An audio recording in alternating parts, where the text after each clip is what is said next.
Gojjam Kibbaa Angaaroo Xaanaatti manaa fi man'ee ijaarratanii kan jiraatan Oromoo Jaawwiiti. Oromoonni Jaawwii kanneen immoo Gondar keessatti Jaan Jaawwii jedhamanii beekamu. Jaan Jaawwii kunneen Gondar keessa farxaa dambiyaa fi foogaraa ka'anii hanga Sudaanitti qomoo miila isaanii diriirfatanii jiraatanidha.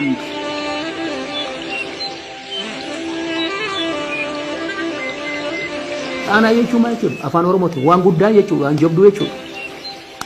Amma daldeessa kecha daldeessa guddaa daldeessa xanaa jettu. Malkaa yookaan immoo galaana xanaa guddaa jechuudha afaan Oromooti. Naannoo san qubatee kan jiru Oromoota Maccaati. Naannoo Bahar Dar ammayyuu maqaalee Bahar Dar sun aanaan sun maal jedhama? የሜጫ ወረዳ jedhama. ዝቅ ሲሉ አባይን አገኙት። ጎጀም ብለው ሲሻገሩ አማራ ተከትሎ ጎጃም ከዛ ሄዱ ሰፈሩ። አባይ ምንጩን አገኙ። ምንጩ ቦቅ እያለ የሚወጣበት ምንጩ ሲያገኙ እዛ ይኖሩ ጀመር። እዛ ሲኖሩ ከብቶቻቸው እየሄዱ እዛ ወልቅ ውስጥ ጭቃ ውስጥ ይገቡባቸዋል። ከዛ ባለቤቱ ይጠፉትና እዛ ጫካውን ፈልጎ ሲያገኛቸው ተዞ ሲያይ ረጅም ዛፍ ላይ ወጣና ውይ ላይ ይጣራል። ምንድነው ከብቱን ይይዛል። ያ ሞታ ሲያስቸግራቸው ማናሉ ሳካላ አሉ። ከጥያቄ ሲያስቀርባቸው ሳካላ። አሁን ዛሬም ሳካላ ወረዳ ትባላለች ቦታ። ከምንጯ በላይ አደግሹ የምትባል እዛ ተራራ ትኖር ነበርና ጊሾ አምባ ያው ነው የሚጠሩት ኦሮሞዎች። ጊሾ አምባ አማሮች ኦሮሞዎች ጊሾ አምባ አማሮች ጊሻ አባይ። አሁን ጊሸን የሚንጭ ራስ አድርገው አባ አምባን የአባይ ስም አደረጉ እና አሁን አባይ መነሻው ማን ነው? ጊሻ አባይ ነው ነው።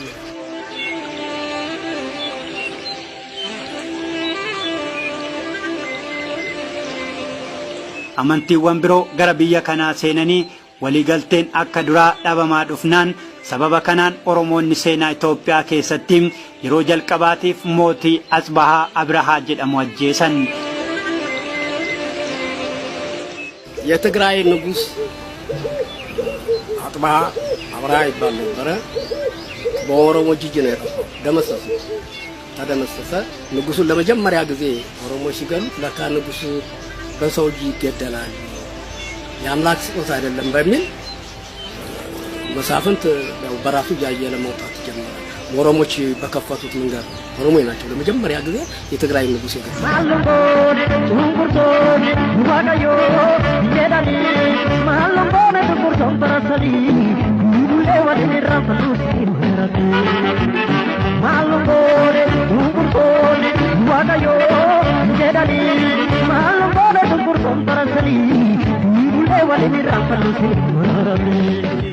Kanarraa kan ka'e bulchiinsi Laallibalaas harka Oromoo jalatti kufe. ጎንደር አጤ በካፋ የሚባል የምንትዋባል ፋሲለደስ የልጅ ልጅ ባል ነበር የሚገዛው። እሱ በመሞቱ ምንትዋብ ንግስት ሆና ንግስት ምንትዋብ ትባል ነበረ። ክፍት ሆነ። ከዚህ በኋላ እሷም ትፈራው የነበረው ያው የትግራው ንጉስ ነበር። የጦር ምቻል አይደለም ማለት ወዳውኑ ራስ አሊ ጓንጉል ጎንደርን ያስተዳድራል። በዛ ጊዜ እስላም ክርስቲያን ብሎ ሃይማኖት ችግር አልነበረም። ራስ አሊ ጓንጉል ቴዎድሮስ ጊዜ ድረስ ገዝተው ከዛ ላሊበላ በኦሮሞች ይወጣ ላሊበላ አስተዳደሩ በኦሮሞች ሆነ። እነሱ ዋቃሹሚ ብለው ሲሰይሙ ዋክሽም የሚባለው ዛሬ በኦሮሞች በተክርስቲያኑ የሰጡት አስተዳደር ነው። Booda keessa garuu amantaan Ortodoksii yeroo gara kaaba Itoophiyaa galee Oromoon amantii kana akka fudhatu yaalamus Oromoon yeroo dheeraadhaaf amantii kana fudhachuu diduudhaan dhamaatii mootii Izaanaa amantii kana Oromoo fudhachiisuuf taasise bookee gurra arbaa seente harkaa ta'e.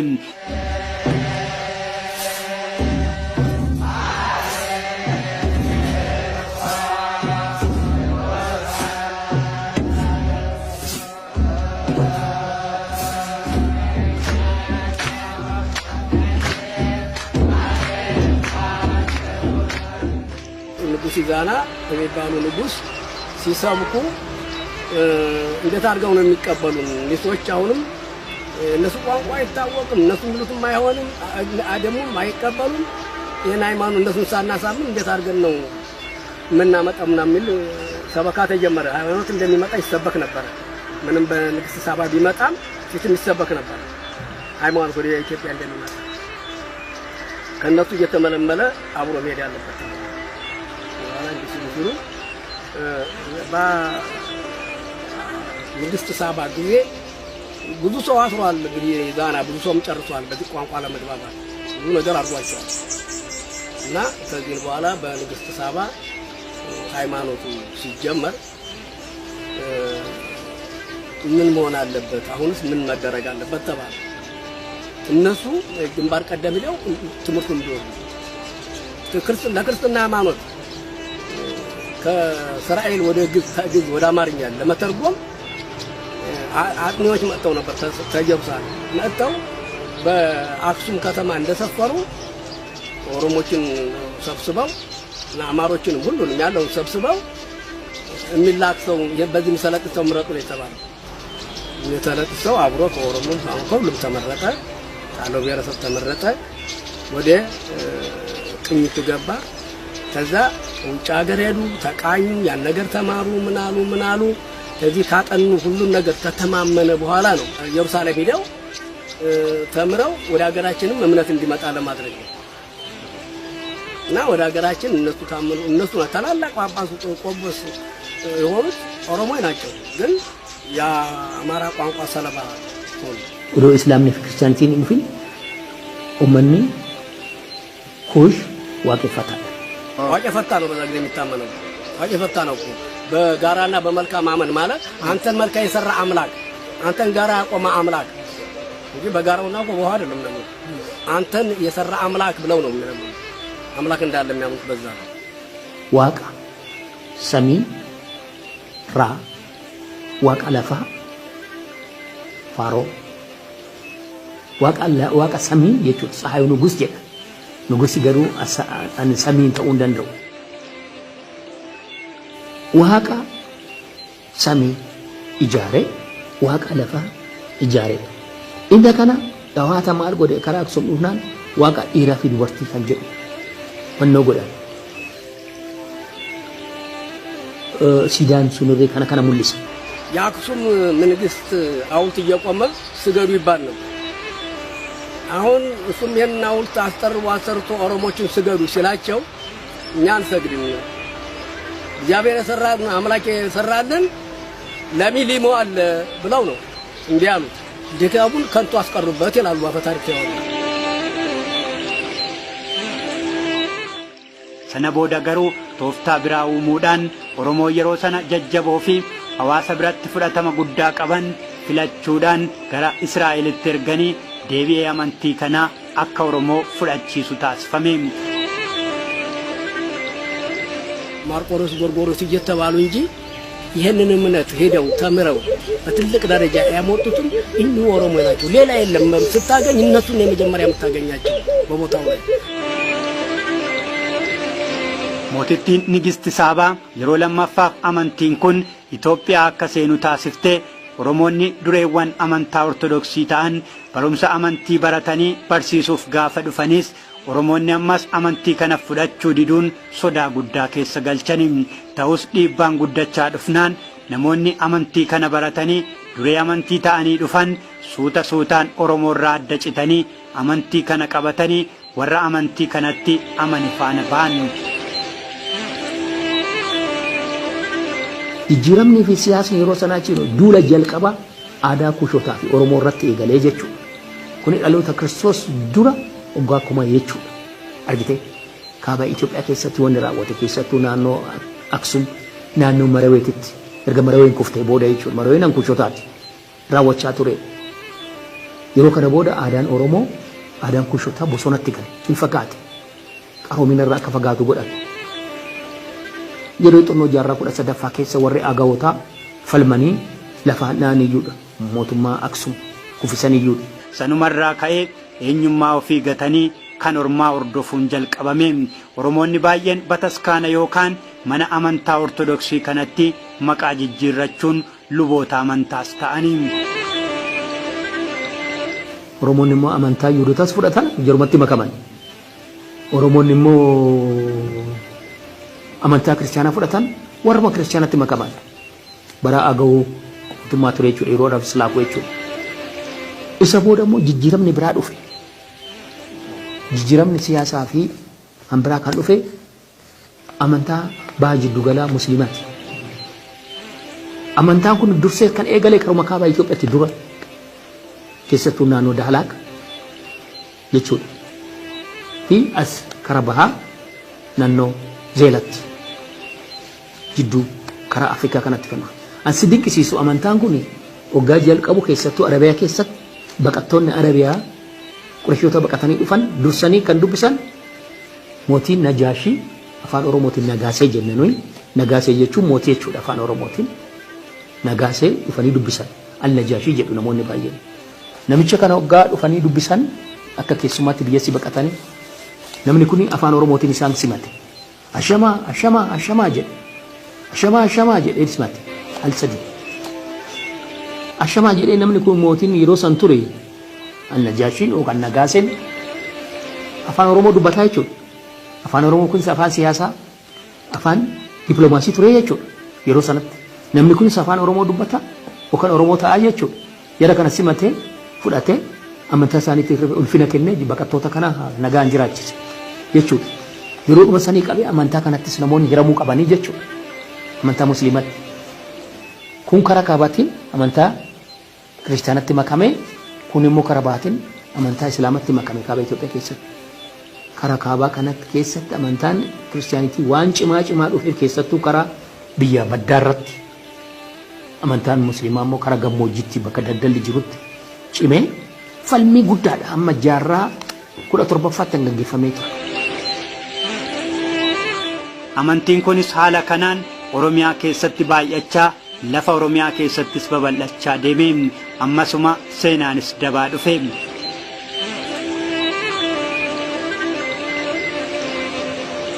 Duula kallattii sadiin godhamaa turedha. Tokko karaa kaabaatiin amantaan kiristaanitii naannoo dhuunfachuudhaaf godhaa ture. Amma amantaan an hoggaa dhufte uummanni Oromoo achi keessa jira. Uummanni biraas achuma keessa jira. Ayidooloojii kiristaanitiitii jechuudha. Karaa bahaatiinis amantaa Islaamaa keessa uummanni Oromoos jira.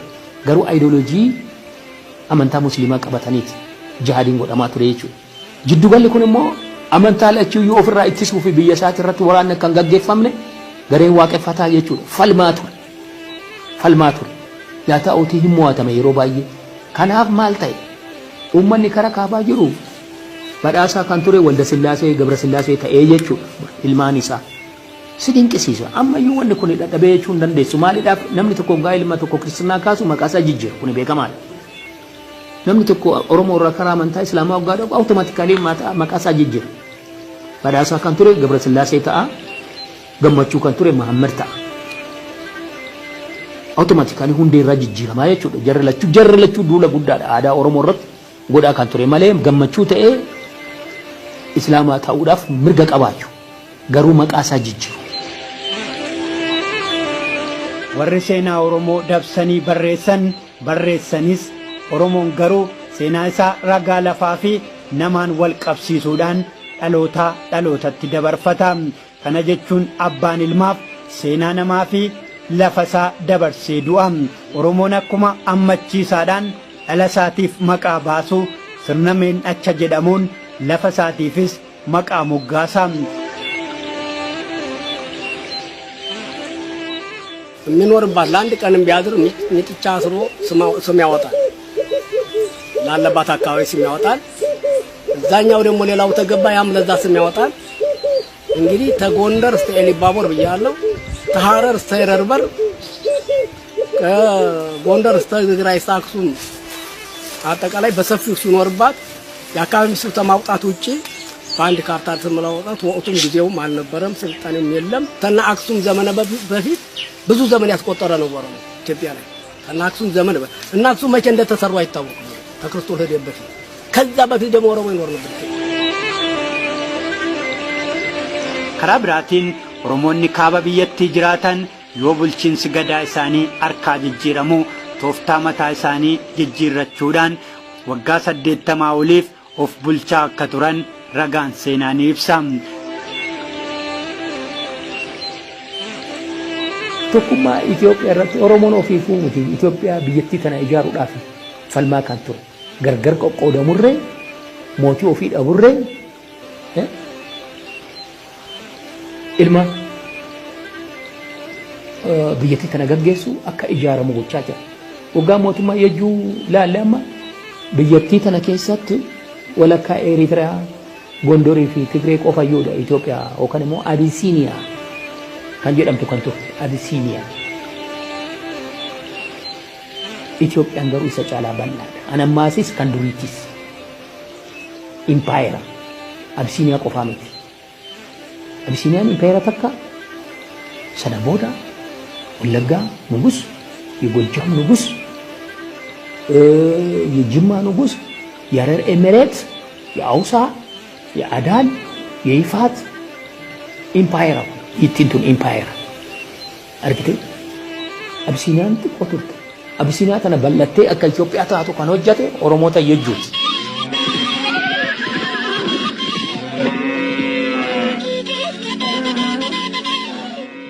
raayyaa Tuulamaa har'ayyuu qomoo guddaa eenyummaa isaa otoo hin dagatiin oromummaa isaatti amanee jiraatudha. Takkaa mirga isaatiif boodatti jedhee hin beeku. Har'as raayyaan raayyuma.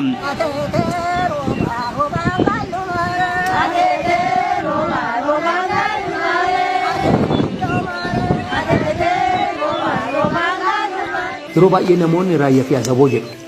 Azaboo kan jedhamu hin jiru. Waan rabsoo ta'e malee. Raayyuma jedhama. Raayyaadha abbuu fi warra beerree jedhama. Balballi raayyaa baay'eedha. Iggicha jedhu, beerricha jedhu, eekicha jedhu, machaaricha jedhu. Isaan wal waamu akkatti wal waamu balbalaan jechuudha. Garuu warra beerree fi warra abbuu jedhamu gosa gurguddaa lama raayyaa. Raayyaan tokkuma raayyuma.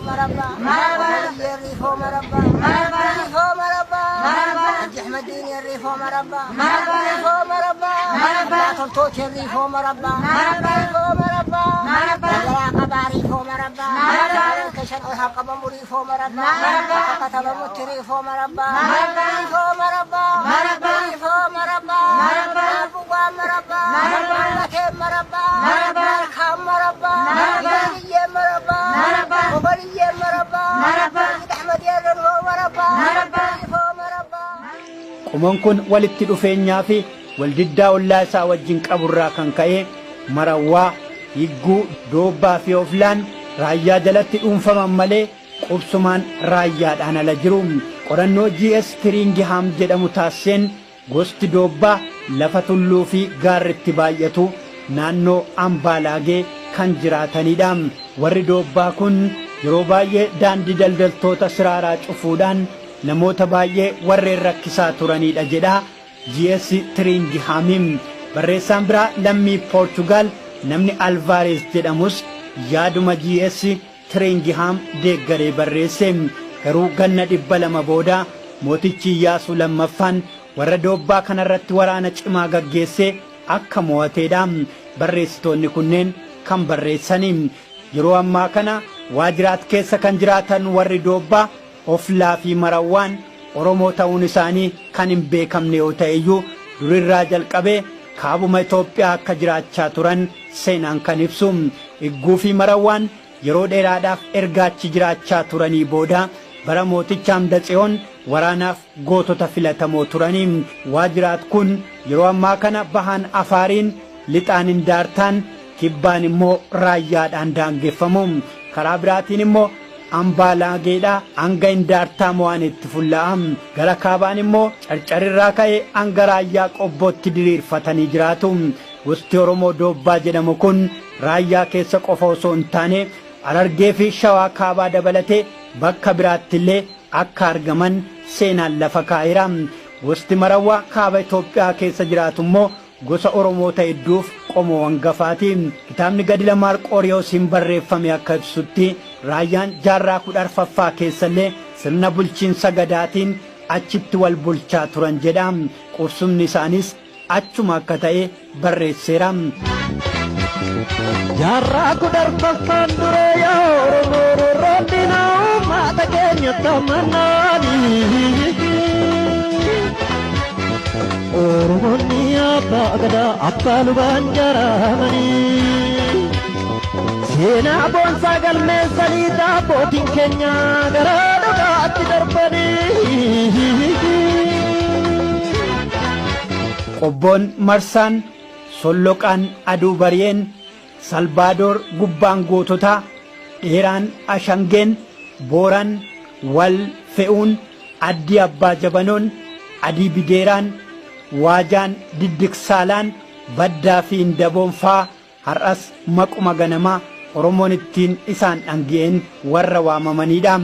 Raayyaan gootummaa qabuun Minilikiif bitamuu diduusaatiin bara 1928tti mootummaa Ingilizirraa gargaarsa gaafatee xiyyaaraan uummata raayyaa rukuchiise. Kun immoo seenaa Itoophiyaa keessatti seenaa jalqabaati. Qubsumni Oromoo kun kaaba Itoophiyaa kana qofaatti kan daanga'e osoo hin taane Eritiriyaadhaan ba'ee hanga Siisiliitti Oromoon akka jiruudha hayyoonni kan ragaa ba'anii.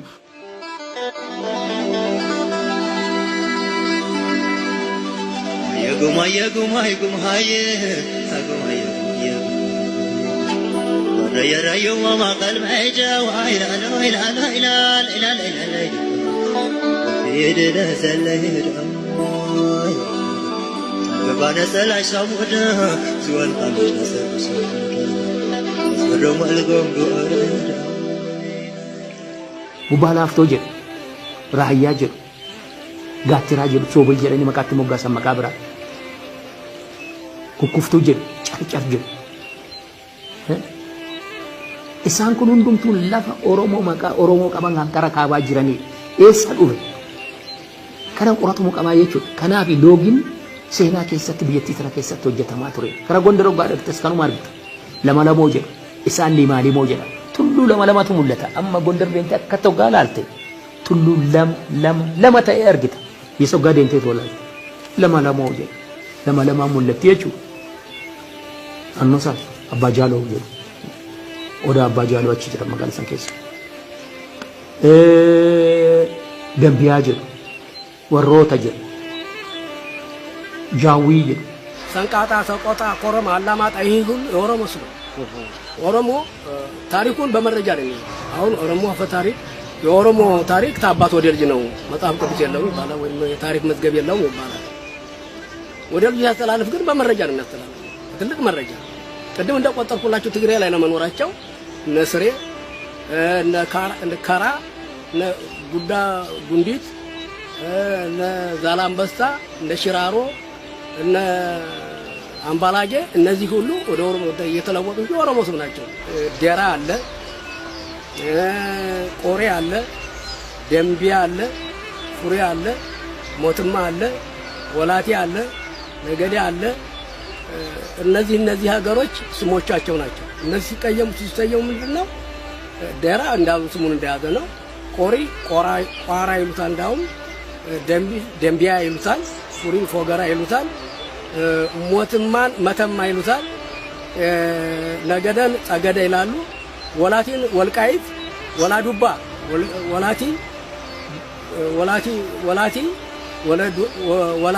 ወላዱባ ነው የሚሉት እነሱ። ወላዱባ ነው የሚሉት ኦሮሞ። ወላቲ ወልቃይት ዋልዱባ። ከዛ ተሻግረው ስሬ ጎንደር ሽሬ። ከዛ ከራ ጉዳ ጉዲ ከራ ጉዳ ጎዴ ነው ኦሮሞች አሉት። ትልቁ የጎዴ መንገድ ማለት ነው። ከረን ጉንዳ ጉንዲ። ከዛ አምባለጋ እንዲህ እያሉ ብዙዎችን ትግሬዎች ቦታ ላይ በሰፊው ኦሮሞ ሰፍሮበት ለረጅም ጊዜ አክሱም ስልጣኔ አክሱማኖች ያገኟቸው ኦሮሞዎችን ነው። ማንንም ጎሳ አይደለም። አክሱማ ያገኙ በዛ ነው። ደምቢ ጊንዶ ጋይንት ነው። ሞትማ መተማ ነው። ጉመራ ነው። ነገደ ጸገደ ነው። ወላቲ ወልቃይት ነው። እና ወላ ዱባ ያሉት ደግሞ ዋልዱባ ስሞች የኦሮሞ ናቸው። በአማርኛ ይጣመማል። ጎጃም ስንመጣ ይልማና፣ ዴሳ፣ ካራባ፣ ሜጫ፣ ሙጢቃሬ፣ ሳር ምድር የሚሉና ወረ መስቀል ይሉታል። ወራ መስቀል ይላሉ። ወራ መስቀሌ ኩመሊ አባዶ ጨ ግልገልጨ አራራ ጨርጨር መልካ ቤሎ ሱሩር ጋራ ሶማ ሰቃ ጨባንጨቦ ጎረፍ ገደብ ኮኛ ማርያም ድማ ጊዮርጊስ ሳከላ ገብርኤል ቦሎ አንሸብ ሙጉርስ ገዳያሱ በረንቱ በረንታ ሰረርጉላ ሸበል ጎባ ጉባያ ደጀን የበጎጃም ዙሪያ ያለ የኦሮሞ ሙስሊም መሬቶች አልተለወጡም። በዚህ እንዲያለ ነው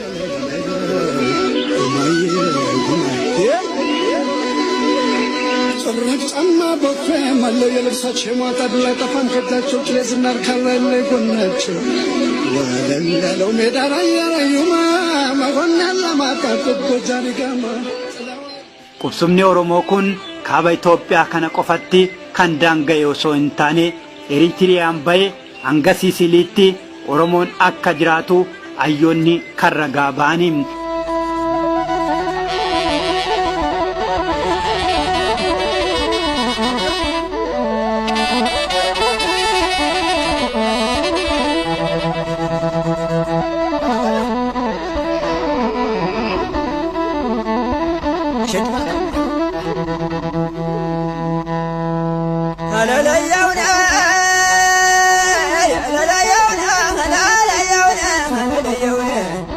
جنا خوينا دحوم ساكنا فلاش فلاش أقبلنا اليوني برخنيا خوينا ركادني شلا خوينا ركزوني ما جلوا ما جايلونا لا لا يوني لا يوني لا يوني لا يوني لا يوني ولا لا يوني لا يوني لا يوني لا يوني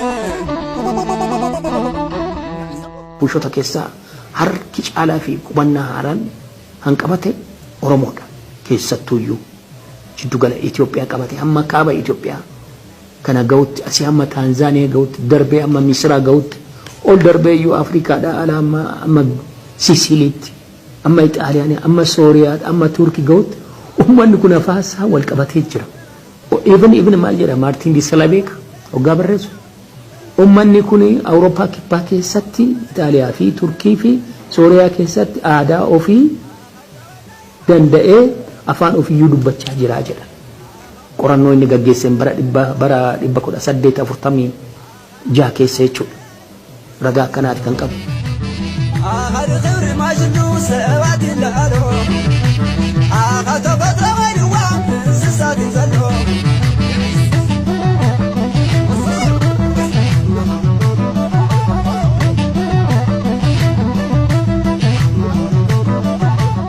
akkasumas ta'e har'a Oromoonni kaaba Itoophiyaa jiran baay'een isaanii ani Oromoodha ofiin jechuu baatanis yoo qorataman Oromoodhaan of ta'uu dhabuun nama dhukkubsaa gaaf akka of gatan baraniin seenaan akka agarsiisutti sabni Oromoo diina alaa Itoophiyaa weeraruuf dhufe waraanee ari'uufis ta'e biyya keessatti sirna gadaa addunyaan irraa dhaaltetti fayyadamee Itoophiyaa tokko gochuudhaan kan isaan qixxaatu hin turre.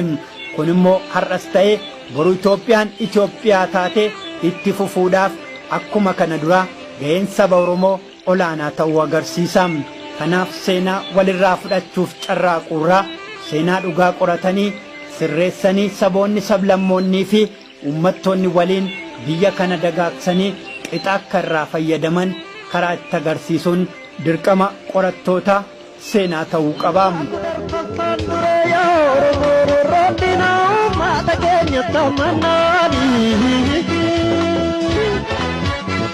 Oromoni abbaa gadaa abbaa lubaan jaaramanii seenaa boonsaa galmeessanii abbootiin keenya gara dhugaatti darbanii